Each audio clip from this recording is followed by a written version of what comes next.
he is only allowed to work at most 20 hours per week. And his goal is to make at least $300 per week. Okay. So the constraints are obviously going to be 20 hours per week. So he only gets number of hours, 20, and money, which is 300. Then we need to do our variables. So we have Walmart. No, we have hours from Walmart and hours from roofing.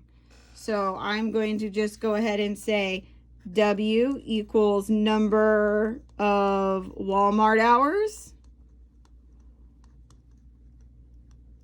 And I'm going ahead to say R is going to equal the number of roofing hours. So we've defined our variables. We know what our constraints are. Now we're going to write two equations. I'm going to start with the number of hours. The number of hours says at most. At most means that he can only work up to 20 hours. That's what the word at most means. It should be on your note sheet.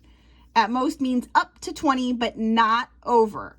So we're going to say if we add the hours at Walmart to the hours of roofing, it has to be less than or equal to 20. Now there are some on your note sheet that say other things like up to but not including, or things that equal less than but not equal to. So do have that note sheet out when you're taking the test, because they're not all going to be like this. So here is one of our constraints, and here's one equation for our constraint of number of hours. So then we have money. The other constraint is money.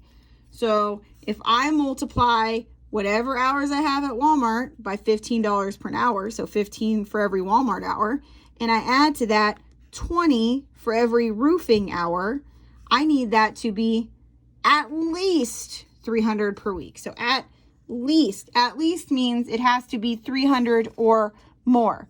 So that is greater than, or more means greater than and equal to, because we can make $300.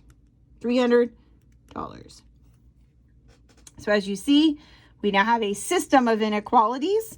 This is 1/2 of the unit for unit 3. So you will be responsible for creating inequalities and also graphing inequalities in this unit, and that will be the next lesson.